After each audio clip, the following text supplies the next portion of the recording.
ਸਤਿ ਸ਼੍ਰੀ ਅਕਾਲ ਨਿਊਜ਼ 18 ਪੰਜਾਬ ਦੇਖ ਰਹੇ ਸਾਰੇ ਦਰਸ਼ਕਾਂ ਦਾ ਸਵਾਗਤ ਹੈ। ਮੈਂ ਹਾਂ ਵਿਜੇਪਾਲ ਸਿੰਘ ਬਰਾੜ। ਗੱਲ ਕਰਾਂਗੇ ਕੋਰੋਨਾ ਦੇ ਹਾਲਾਤਾਂ ਤੇ ਔਰ ਮੌਜੂਦਾ ਪ੍ਰਣਾਲੀ ਤੇ। ਇਸ ਵੇਲੇ ਸਿਹਤ ਪ੍ਰਣਾਲੀ ਦੇ ਵਿੱਚ ਕਿਸ ਤਰੀਕੇ ਦੇ ਹਾਲਾਤ ਨੇ, ਕਿਸ ਤਰੀਕੇ ਨਾਲ ਜਿਹੜੀਆਂ ਸਿਹਤ ਸੇਵਾਵਾਂ ਨੇ ਉਹ ਲੋਕਾਂ ਤੱਕ ਪਹੁੰਚ ਰਹੀਆਂ ਨੇ। ਔਰ ਇੱਕ ਚੀਜ਼ ਜਿਹੜੀ ਇਸ ਵੇਲੇ ਸਭ ਤੋਂ ਗੰਭੀਰ ਹੈ ਉਹ ਹੈ ਬੱਚਿਆਂ ਦੀ ਸੁਰੱਖਿਆ ਨੂੰ ਲੈ ਕੇ, ਕਿਉਂਕਿ ਬੱਚਿਆਂ ਦੇ ਵਿੱਚ ਵੀ ਜਿਹੜਾ ਦੂਸਰਾ ਸਟ੍ਰੇਨ ਹੈ ਉਸਨੇ ਵੀ ਕਿਤੇ ਨਾ ਕਿਤੇ ਬੱਚਿਆਂ ਨੂੰ ਪ੍ਰਭਾਵਿਤ ਕੀਤਾ। ਔਰ ਹੁਣ ਇਹ ਚਰਚਾ ਇਹ ਹੋਣ ਲੱਗੀ ਹੈ ਕਿ ਅੱਗੇ ਜਿਹੜਾ ਤੀਸਰਾ ਸਟ੍ਰੇਨ ਆ ਸਕਦਾ ਹੈ ਉਹ ਬੱਚਿਆਂ ਦੇ ਲਈ ਸਭ ਤੋਂ ਜ਼ਿਆਦਾ ਖਤਰਨਾਕ ਹੋ ਸਕਦਾ ਹੈ। ਸੋ ਅੱਜ ਉਸੇ ਲਿਹਾਜ਼ ਤੋਂ ਮਾਹਿਰ doctor Harshinder Kaur Patiala medical college ਤੋਂ ਬੱਚਿਆਂ ਦੇ ਮਾਹਿਰ ਨੇ ਸਾਡੇ ਨਾਲ ਜੁੜਨਗੇ। ਪਹਿਲਾਂ ਇੱਕ ਖਬਰ ਤੇ ਨਜ਼ਰ ਪਾ ਲੈਂਦੇ ਹਾਂ। ਕੋਰੋਨਾ ਹਾਲਾਤਾਂ ਅਤੇ ਵੈਕਸੀਨ ਤੇ ਅੱਜ ਪ੍ਰਧਾਨ ਮੰਤਰੀ ਮੋਦੀ ਵੱਲੋਂ ਇੱਕ ਸਮੀਖਿਆ ਬੈਠਕ ਕੀਤੀ ਗਈ ਹੈ ਔਰ ਪ੍ਰਧਾਨ ਮੰਤਰੀ ਨੇ ਹੁਣ ਪਿੰਡਾਂ 'ਚ ਆਕਸੀਜਨ ਪਹੁੰਚਾਉਣ ਦੇ ਨਿਰਦੇਸ਼ ਦਿੱਤੇ ਨੇ। ਪੀਐਮ ਨੇ ਜਾਂਚ ਹੋਰ ਤੇਜ਼ ਕਰਨ ਦੇ ਲਈ ਕਿਹਾ ਹੈ। ਉਹਨਾਂ ਕਿਹਾ ਹੈ ਕਿ ਹੁਣ ਹਰ ਹਫ਼ਤੇ 1.3 ਕਰੋੜ ਲੋਕਾਂ ਦੀ ਜਾਂਚ ਹੋਏਗੀ। ਨਾਲ ਦੀ ਨਾਲ ਵੈਂਟੀਲੇਟਰ ਦੇ ਮੁੱਦੇ ਤੇ ਵੀ ਉਹਨਾਂ ਨੇ ਕਿਹਾ ਕਿ ਵੈਂਟੀਲੇਟਰ ਚਲਾਉਣ ਦੀ ਟ੍ਰੇਨਿੰਗ ਜਿਹੜੀ ਹੈ ਉਹ ਸਾਰੇ ਜਿਹੜੇ ਹੈਲਥ ਮਹਿਕਮੇ ਦੇ ਮੁਲਾਜ਼ਮ ਨੇ ਉਹਨਾਂ ਨੂੰ ਦੇਣੀ ਹੈ। ਔਰ ਪੀਐਮ ਨੇ ਟੀਕਾਕਰਨ ਤੇ ਜ਼ੋਰ ਦਿੱਤਾ ਹੈ, ਟੀਕਾਕਰਨ ਦੇ ਵਿੱਚ ਵੀ ਤੇਜ਼ੀ ਲਿਆਉਣ ਦੀ ਗੱਲ ਕਹੀ ਹੈ। ਸੋ 3-4 ਚੀਜ਼ਾਂ ਜਿਹੜੀਆਂ ਵੱਡੀਆਂ ਕਹੀਆਂ ਗਈਆਂ ਨੇ ਕਿ ਇੱਕ ਤਾਂ ਪਿੰਡਾਂ ਦੇ ਵਿੱਚ ਆਕਸੀਜਨ ਪਹੁੰਚਾਈ ਜਾਵੇ, ਇੱਕ ਜਿਹੜੀ ਟੈਸਟਿੰਗ ਹੈ ਉਹ ਰੋਜ਼ਾਨਾ 1.3 ਕਰੋੜ ਲੋਕਾਂ ਦੀ ਹੋਏਗੀ, ਇੱਕ ਵੈਂਟੀਲੇਟਰ ਦੀ ਟ੍ਰੇਨਿੰਗ ਦੀ ਗੱਲ ਕਹੀ ਗਈ ਹੈ ਔਰ ਇੱਕ ਵੈਕਸੀਨੇਸ਼ਨ ਦੇ ਵਿੱਚ ਤੇਜ਼ੀ ਲਿਆਉਣ ਦੇ ਲਈ ਕਿਹਾ ਗਿਆ।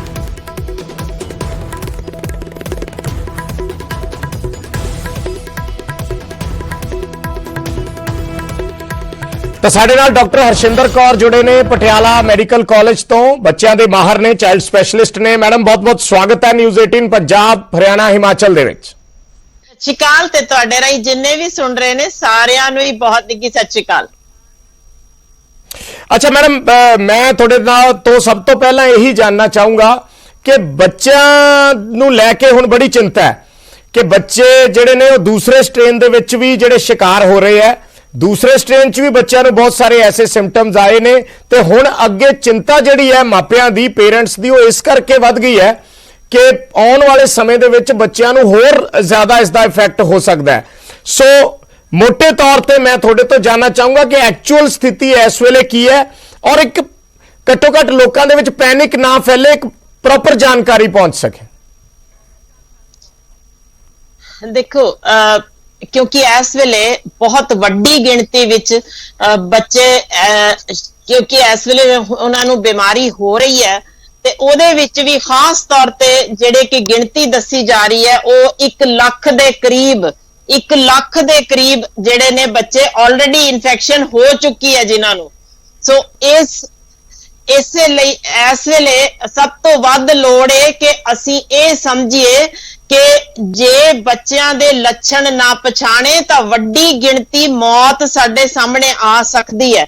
1 ਲੱਖ ਦੇ ਕਰੀਬ ਅੱਗੇ ਹੀ ਇਨਫੈਕਸ਼ਨ ਹੋ ਚੁੱਕੀ ਤੇ ਹੁਣ ਜੋ ਅੱਗੇ ਗਿਣਤੀ ਦੱਸ ਰਹੇ ਨੇ ਕਿ ਇਹ ਹੋ ਸਕਦਾ 1/3 ਬੱਚੇ ਹੀ ਬਿਮਾਰ ਸਾਹਮਣੇ ਆਣ ਜਿਨ੍ਹਾਂ ਦੇ ਲੱਛਣ ਅਜਿਹੇ ਨੇ ਕਿ ਆਮ ਤੌਰ ਤੇ ਅਸੀਂ ਇਹ ਸਮਝਦੇ ਹੀ ਨਹੀਂ ਕਿ ਸ਼ਾਇਦ ਇਹ ਕੋਵਿਡ ਹੋਏਗੀ। ਕਿਉਂਕਿ ਦੇਖੋ ਉਹਨਾਂ ਦੀਆਂ ਅੱਖਾਂ ਆਉਣੀਆਂ ਜੋ ਕਿ ਬੜੀ ਨਾਰਮਲ ਜੀ ਚੀਜ਼ ਹੈ, ਕੰਜੰਕਟਿਵਾਈਟਿਸ ਆਪਾਂ ਦੇਖ ਰਹੇ ਹਾਂ ਜਿਹਦੇ ਨਾਲ ਕਿ ਅੱਖਾਂ ਚਿਪਕ ਜਾਂਦੀਆਂ ਨੇ, ਉਹਦੇ ਤੋਂ ਲੈ ਕੇ ਸੀਰੀਅਸ ਅੱਖਾਂ ਦੀ ਇਨਫੈਕਸ਼ਨ ਜਿਹਦੇ ਚ ਰੋਸ਼ਨੀ ਤੱਕ ਜਾ ਸਕਦੀ ਹੋਵੇ ਤੇ ਫਿਰ ਦੌਰੇ ਪੈਣੇ, ਬੁਖਾਰ ਹੁੰਦਾ ਹੀ ਨਹੀਂ, ਇਹ ਵੀ ਬੜੇ ਲੱਛਣ ਦਿਸ ਰਹੇ ਨੇ। ਟੱਟੀਆਂ ਉਲਟੀਆਂ ਲੱਗਣੀਆਂ ਜੋ ਆਮ ਹੀ ਅੱਜ ਕੱਲ ਦੇ ਸੀਜ਼ਨ ਚ ਹੁੰਦੀਆਂ, ਉਹ ਵੀ ਕੋਵਿਡ ਦਾ ਇੱਕ ਮੇਨ ਲੱਛਣ ਸਾਹਮਣੇ ਆ ਰਿਹਾ ਹੈ।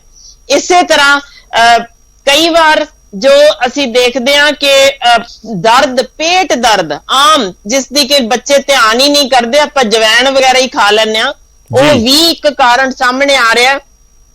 ਫਿਰ ਦਾਣੇ ਨਿਕਲਣੇ, ਚਮੜੀ ਦੇ ਉੱਤੇ ਦਾਣੇ ਨਿਕਲਣੇ ਜਾਂ ਇਹਨਾਂ ਨੂੰ ਇੱਕਦਮ ਬਲੱਡ ਪ੍ਰੈਸ਼ਰ ਦਾ ਘਟਣਾ, ਬੇਹੋਸ਼ੀ ਹੋਣੀ, ਗੁਰਦਿਆਂ ਦੇ ਨੁਕਸ ਆਣੇ, ਹਲਕਾ ਬੁਖਾਰ, ਬਿਲਕੁਲ ਹਲਕਾ ਜਿਹੜਾ ਬੱਚਿਆਂ ਦਾ ਆਮ ਤੌਰ ਤੇ ਬੇਗੌਰੇ ਹੀ ਅਸੀਂ ਰਹਿ ਜਾਂਦੇ ਹਾਂ ਉਹ ਵੀ ਹੋ ਸਕਦਾ। ਫਿਰ ਇੱਕਦਮ ਪਿਸ਼ਾਬ ਦਾ ਆਣਾ ਰੁਕ ਜਾਣਾ ਜਾਂ ਚਿਹਰੇ ਦੇ ਉੱਤੇ ਸੋਜ਼ਿਸ਼ ਹੋਣੀ ਸ਼ੁਰੂ ਹੋ ਜਾਣੀ, ਸਾਹ ਇੱਕਦਮ ਤੇਜ਼ ਆਉਣਾ, ਨਿਮੋਨੀਆ ਵਰਗੇ ਲੱਛਣ ਹੋਣੇ। ਸੋ ਇਹੋ ਜਿਹੇ ਨੇ ਜਿਹੜੇ ਆਮ ਲੱਛਣ ਜਿਨ੍ਹਾਂ ਵਿੱਚ ਚਮੜੀ ਦੇ ਦਾਣੇ ਬਹੁਤ ਮੇਜਰ ਸਾਹਮਣੇ ਸਾਡੇ ਆ ਰਹੇ ਨੇ, ਜੋ ਕਿ ਮਾਵਾਂ ਲਿਆ ਹੀ ਨਹੀਂ ਰਹੀਆਂ ਹਸਪੀਟਲਸ ਦੇ ਵਿੱਚ, ਉਹਨਾਂ ਨੂੰ ਲੱਗਦਾ ਕਿ ਵੈਸੇ ਹੀ ਗਰਮੀ ਕਾਰਨ ਹੀ ਹੋ ਰਿਹਾ। तो ये भी काफी इंपॉर्टेंट चीज है। ते बच्चों विच खास तौर ते लक्षण ने ਜਿਹੜੇ ਸਿਸਟਮ ਅਸੀਂ ਕਹਿ ਰਹੇ ਹਾਂ ਮਲਟੀ ਆਰਗਨ ਇਨਵੋਲਵਮੈਂਟ ਹੋ ਰਹੀ ਹੈ, ਜਿਨ੍ਹਾਂ ਵਿੱਚ ਅਲੱਗ-ਅਲੱਗ ਸਿਸਟਮ ਇਕੱਠੇ ਇੱਕਦਮ ਫੇਲ ਹੋ ਜਾਂਦੇ ਨੇ। ਕਈ ਵਾਰ ਇਹ ਵੀ ਲੱਛਣ ਆਉਂਦੇ ਨੇ ਜਦੋਂ ਬਚਾਉਣਾ ਔਖਾ ਹੋ ਜਾਂਦਾ ਹੈ। ਔਰ ਜੀ ਜੀ ਜੀ ਜੀ ਤੁਸੀਂ ਕਹਿ ਸਕਦੇ ਹੋ ਆਪਣੀ ਲੱਤ ਦਾ ਸੁੱਜ ਜਾਣਾ ਲੱਤਾਂ ਦਾ, ਜਾਂ ਫਿਰ ਚਮੜੀ ਉਤਰਨੀ ਸ਼ੁਰੂ, ਉਹ ਵੀ ਇੱਕ ਲੱਛਣ। ਜੇ ਮੈਂ ਕਹਾਂ ਕਿ ਹੁਣ ਇਸ ਤੇ ਪਰਹੇਜ਼ ਕੀ ਹੈ, ਕਿਵੇਂ ਇਸ ਚੀਜ਼ ਤੋਂ ਬਚਿਆ ਜਾ ਸਕਦਾ ਹੈ? ਪਰਹੇਜ਼ ਜੇ ਘਰ ਦੇ ਵਿੱਚ ਹੀ ਬੱਚਿਆਂ ਦਾ ਧਿਆਨ ਰੱਖਣਾ ਹੈ ਤਾਂ ਕਿਸ ਤਰੀਕੇ ਨਾਲ ਰੱਖਿਆ ਜਾਵੇ? ਆਮ ਤੌਰ ਤੇ ਅਸੀਂ ਆਪ ਹੀ ਨੱਕ ਤੋਂ ਥੱਲੇ ਠੋਡੀ ਦੇ ਉੱਤੇ ਮਾਸਕ ਪਾਉਂਦੇ ਆ ਜੀ, ਸੋ ਇਹ ਤਾਂ ਕਿ ਬੱਚਿਆਂ ਨੂੰ ਇਨਫੈਕਸ਼ਨ ਜਾਣ ਦਾ ਖਤਰਾ ਨਾ ਬਰਾਬਰ ਹੋ ਜਾਏ। ਦੂਸਰੀ ਚੀਜ਼, ਬੱਚੇ ਨੂੰ ਘਰ ਹੀ ਰੱਖਿਆ ਜਾਵੇ, ਬਾਹਰ ਨਾ ਬਹੁਤਾ ਕੱਢਿਆ ਜਾਵੇ। ਖਾਸ ਤੌਰ ਤੇ ਨੌਜਵਾਨ ਬੱਚੇ ਬਾਹਰ ਜਿਮ ਜਾਂ ਸਾਈਕਲਿੰਗ ਲਈ ਜਾਣ, ਫਿਰ ਕਵਰ ਹੋਣਾ ਚਾਹੀਦਾ ਬੱਚੇ ਦਾ ਪ੍ਰੋਪਰ ਤਰੀਕੇ ਨਾਲੋਂ ਨਾਲ। ਦੋ ਚੀਜ਼ਾਂ ਦਾ ਖਿਆਲ ਰੱਖਣਾ ਕਿ ਬੱਚੇ ਪਹਿਲਾਂ ਵੀ ਜਿਵੇਂ ਜ਼ਿਕਰ ਕੀਤਾ ਹੈ, ਐਂਟੀ ਜੇ ਨਾ ਵਰਤੋ, ਤੁਸੀਂ ਸਿੰਪਲ ਸਾਬਣ ਨਾਲ ਹੀ ਹੱਥ ਧੋਆਓ, ਉਹ ਬਿਹਤਰ ਹੋਏਗਾ। ਤੇ ਫਿਰ ਬੱਚਿਆਂ ਨੂੰ ਜਦੋਂ ਤੁਸੀਂ ਘਰ ਵਿੱਚ ਜੇ ਕੋਈ ਬਿਮਾਰ ਹੈ, ਬਿਲਕੁਲ ਵੀ ਉਹਦੇ ਲਾਗੇ ਨਹੀਂ ਇਨਫੈਕਸ਼ਨ ਨਾ ਜਾਵੇ। ਬੰਦ ਚ ਨਾ ਰੱਖੋ, ਸਗੋਂ ਖਿੜਕੀਆਂ ਜੇ ਖੋਲੀਆਂ ਰੱਖੋਗੇ ਜਿੱਥੇ ਉਹ ਸਗੋਂ ਜ਼ਿਆਦਾ ਬਿਹਤਰ ਹੈ ਬੱਚੇ ਲਈ। ਤੇ ਜਿਹੜੇ ਜਿੱਥੋਂ ਤੱਕ ਟੀਕਾਕਰਨ ਦਾ ਜੀ ਹਾਲੇ, ਕਿਉਂਕਿ ਇਸ ਤਾਂ ਉਹ ਨਾ ਲਾਏ ਜਾਣ, ਖਾਸ ਕਰ ਲਾਈਵ ਵਾਇਰਲ ਟੀਕੇ, ਉਹ ਸਗੋਂ ਖਰਾਬ ਹੋ ਕਰ ਸਕਦੇ ਨੇ। ਸੋ ਥੋੜਾ ਜਿਹਾ ਡਿਲੇ ਕੀਤਾ ਜਾ ਸਕਦਾ। ਠੀਕ ਹੈ, ਚਲੋ ਮੈਡਮ ਮੈਂ ਇਸ ਤੇ ਹੋਰ ਗੱਲਬਾਤ ਕਰੂੰਗਾ। ਇੱਕ ਕਾਲਰ ਸਾਡੇ ਨਾਲ ਜੁੜੇ ਨੇ, ਕੁਝ ਦਰਸ਼ਕਾਂ ਦੇ ਵੀ ਸਵਾਲ ਨੇ, ਕੁਝ ਕੁਐਰੀਜ਼ ਹੁੰਦੀਆਂ ਨੇ, ਹੋ ਸਕਦਾ ਇਸ ਟੌਪਿਕ ਤੋਂ ਹਟ ਕੇ ਹੁਣ ਆਪਾਂ ਕੋਸ਼ਿਸ਼ ਕਰਦੇ ਹਾਂ ਐਡਰੈਸ ਕਰਨ ਦੀ, ਨਾਲ ਗੱਲਬਾਤ ਕਰਾਂਗੇ। ਹਾਂਜੀ, ਕਿੱਥੋਂ ਬੋਲ ਰਹੇ ਹੋ ਔਰ ਆਪਣਾ ਸਵਾਲ ਦੱਸੋ ਜੀ?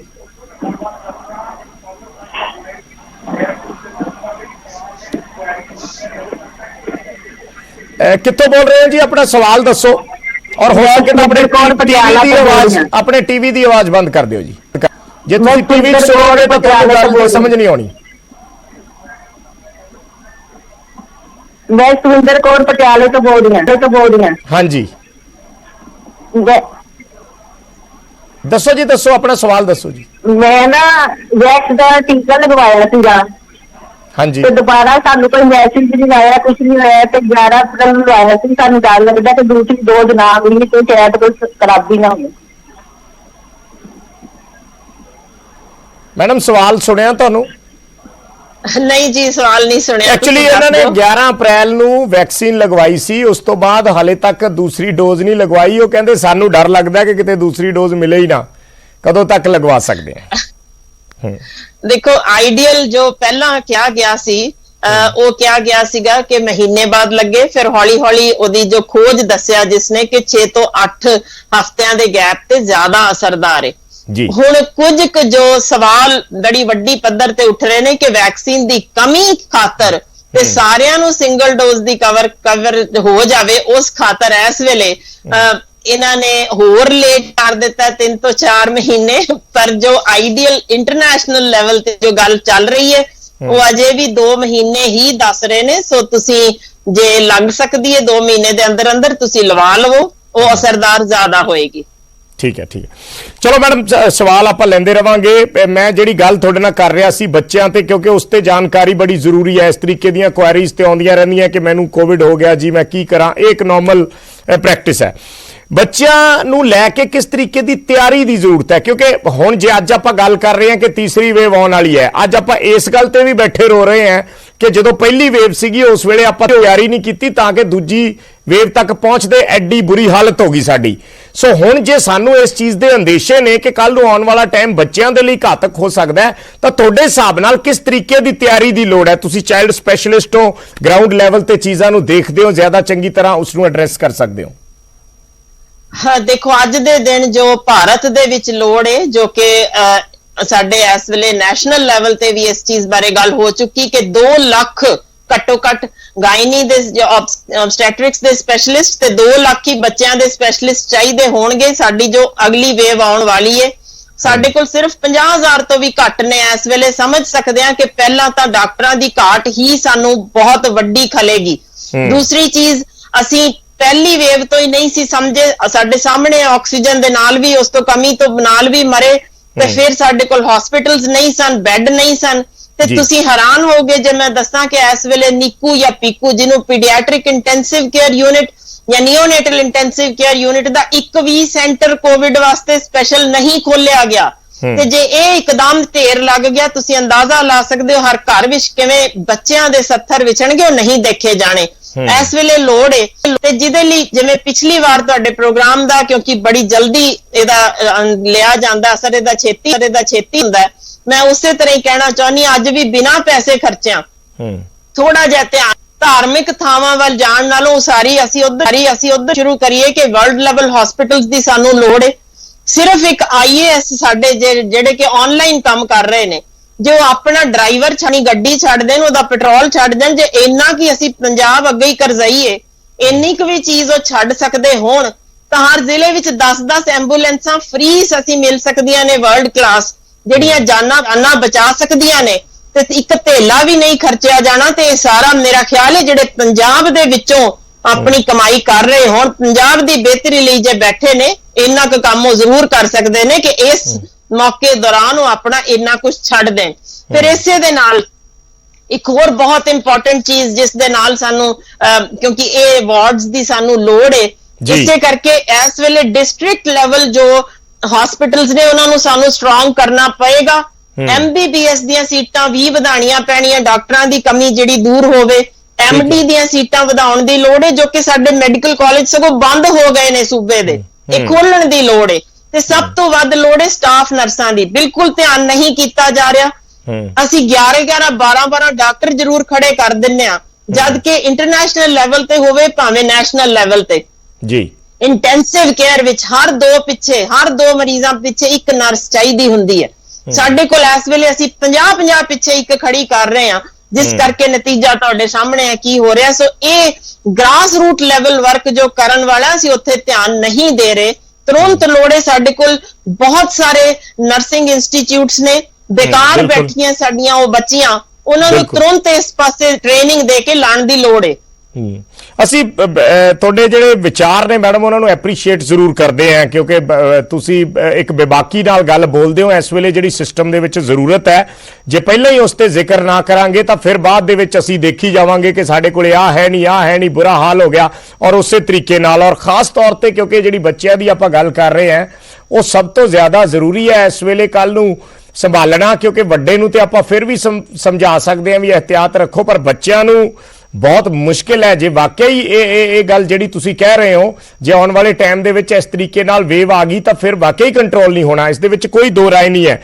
ਇਹ ਮੰਨਿਆ ਜਾਵੇ ਕਿ ਹੁਣ ਜਿਵੇਂ ਸਕੂਲਾਂ ਦੀ ਚਰਚਾ ਚੱਲਦੀ ਹੈ, ਬਹੁਤ ਪੇਰੈਂਟਸ ਵੀ ਕਹਿੰਦੇ ਆ ਕਿ ਸਕੂਲ ਕਿਉਂ ਨਹੀਂ ਖੁੱਲ ਰਹੇ, ਬੱਚਿਆਂ ਦਾ ਨੁਕਸਾਨ ਹੋ ਰਿਹਾ। ਫਿਰ ਜਿਹੜੀਆਂ ਗੱਲਾਂ ਤੁਸੀਂ ਕਹਿ ਰਹੇ ਹੋ, ਇਸ ਨੂੰ ਵੇਖ ਕੇ ਤਾਂ ਲੱਗਦਾ ਕਿ ਜਦੋਂ ਤੱਕ ਵੈਕਸੀਨੇਸ਼ਨ ਨਹੀਂ ਹੋਣੀ ਡਰਾਈਵ ਪੂਰੀ, ਜਾਂ ਬੱਚਿਆਂ ਦਾ ਕੁਝ ਐਸਾ ਨਹੀਂ ਆ ਜਾਂਦਾ ਕੋਵਿਡ ਤੋਂ ਬਚਾਅ ਦਾ ਕੋਈ ਪੱਕਾ ਜਿਹੜਾ ਇਲਾਜ ਹੈ, ਉਦੋਂ ਤੱਕ ਤਾਂ ਫਿਰ ਸਕੂਲ ਖੋਲੇ ਨਹੀਂ ਜਾ ਸਕਦੇ ਜੀ।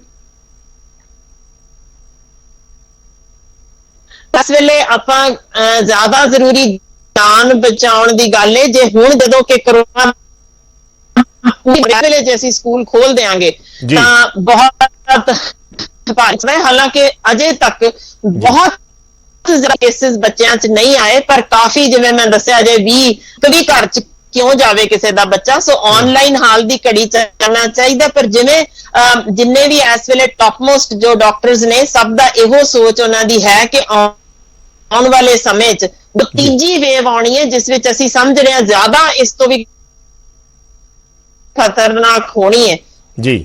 ਉਹ ਜ਼ਰੂਰ ਟੱਬਰਾਂ ਦੇ ਟੱਬਰ ਜੋ ਇਸ ਵੇਲੇ ਅਸੀਂ ਦੇਖ ਰਹੇ ਹਾਂ, ਪੂਰੇ ਟੱਬ ਤੋਂ ਬਾਅਦ ਇੱਕ ਬਹੁਤ ਅਹਿਮ ਨੁਕਤਾ ਕਿ ਅਸੀਂ ਜਿਨ੍ਹਾਂ ਨੂੰ ਕੋਵਿਡ ਦੇ ਮਾਰ ਸਿਰਫ ਤੁਹਾਡੇ ਜ਼ਰੀਏ ਹੀ ਸ਼ਾਇਦ ਦੂਰ ਦੁਰਾਡੇ ਦੇ ਲੋਕ ਸਮਝ ਸਕਣ ਉਸ ਸਪੀਡ ਨੂੰ, ਕਿ ਜਿਸ ਵਿੱਚ ਇੱਕ ਸਿਰਫ 5 ਵਰਿਆਂ ਦੀ ਜਾਂ 11 ਵਰਿਆਂ ਦੀ ਬਾਲੜੀ ਬਚੀ ਹੈ,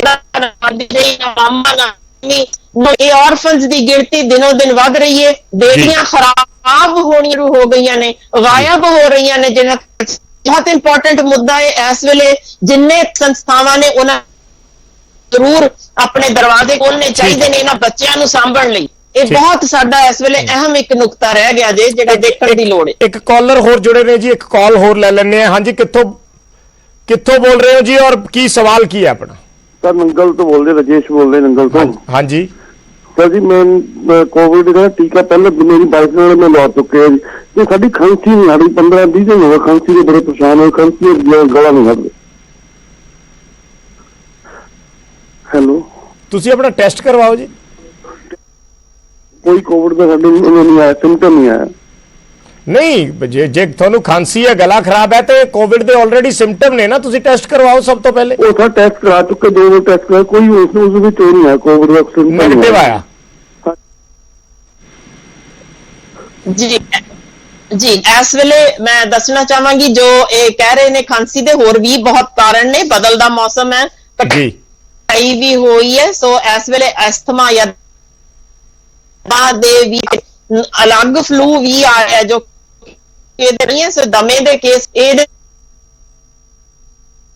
ਜ਼ਰੂਰ ਇੱਕ ਵਾਰ ਡਾਕਟਰ ਨੂੰ ਚੈੱਕ ਕਰਾ ਕੇ ਇਲਸ ਦੀ ਲੋੜ ਹੈ ਉਹ ਲਓ, ਉਹਦੇ ਨਾਲ ਤੁਹਾਨੂੰ ਫਰਕ ਪਏ।